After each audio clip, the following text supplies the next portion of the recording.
اس نے گھر سے بھاگنے کا بڑا فیصلہ کر لیا تھا۔ اس فیصلے کا اپنے بوائے فرینڈ کو بتایا۔ وہ خوشی سے چلایا، یہ ہوئی نا محبت۔ گھر سے بھاگنے کے لیے پچھلی رات کا وقت طے پا گیا۔ وہ چوری چھپے اپنے چند ضروری کپڑے اور اپنی چھوٹی موٹی چیزیں بیگ میں پیک کر کے مقررہ وقت کا بے چینی سے انتظار کرنے لگی۔ اس دوران اس کے بوائے فرینڈ کی کال آ گئی اور کہنے لگا، ماں نے کوئی زیور شیور بھی بنایا ہوگا، وہ بھی ہاتھ میں کر لو، مشکل وقت میں کام آئے گا۔ اچھا میں کچھ کرتی ہوں۔ اسے پتا تھا کہ اس کی ماں نے اس کے لیے سونے کے زیورات بنا رکھے تھے۔ وہ ماں کے کمرے سے زیورات نکالنے کی ترکیب سوچنے لگی۔ وقت بہت کم تھا۔ وہ جیسے ہی اپنی ماں کے کمرے کی طرف بڑھی، ماں کمرے کا دروازہ کھول کر باہر آ گئی۔ ایک لمحے کے لیے وہ ماں کو سامنے دیکھ کر سکتے میں آ گئی۔ ارے میری شہزادی، تم اتنی رات گئے جاگتی پھرتی ہو، اور یہ تیار ہو کے کہاں جا رہی ہو؟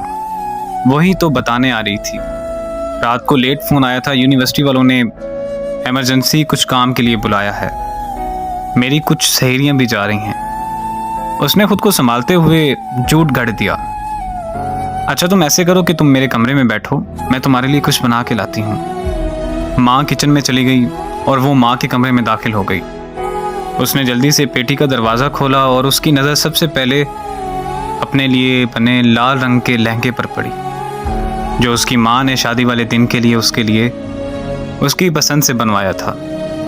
ماں اکثر مجھے کہتی رہتی تھی کہ جب میری بیٹی اسے پہن کر دلہن بنے گی تو شہزادی لگے گی۔ ایک سے بڑھ کر ایک اچھا سوٹ، بہترین بستر، ڈنر سیٹ، ٹی سیٹ اور نہ جانے کیا کیا، بہت سی قیمتی اور خوبصورت چیزیں۔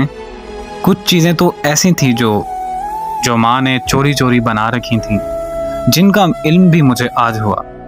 چیزوں کو الٹ پلٹ کرتے ہوئے آخرکار اس نے زیورات ڈھونڈ ہی نکالے، لیکن اس کا دل و دماغ چکرا کے رہ گیا۔ زیورات اس سے اٹھائے نہیں جا رہے تھے۔ اس نے کمرے میں نظریں دوڑائی تو دیکھا فریج، مشینیں، برتن، سب کچھ پڑا ہوا تھا۔ ایک ماں کے کمرے میں ایک دلہن کے کمرے کا مکمل سامان پڑا ہوا تھا۔ ضمیر نے اسے جھنجھوڑا اور وہ سوچوں میں گم ہو گئی۔ ماں کی کوکھ سے جنم لینے سے لے کر اب تک ماں باپ نے میرے لیے کیا کچھ نہیں کیا، میرے اگلے گھر کا سامان تک بنا دیا، اور میں بے فیض بے وفا کیا کرنے جا رہی ہوں؟ مار کر اپنے ماں باپ کو خود مرنے جا رہی ہوں۔ محبت کا سمندر گھر میں ہے اور میں محبت کا دریا سر کرنے جا رہی ہوں۔ اس کی آنکھیں بھیگ گئی تھیں، اسے اپنی حماقتوں پر خوب رونا آ رہا تھا، اور اس دوران ماں آ گئی۔ یہ لو میری شہزادی، اپنا پسندیدہ پراٹھا کھاؤ، اتنا سفر ہے یونیورسٹی کا، میری شہزادی کو بھوک لگ جاتی ہوگی۔ ماں کی بات سن کر وہ ماں کے گلے رکھ کر پھوٹ پھوٹ کر روئی۔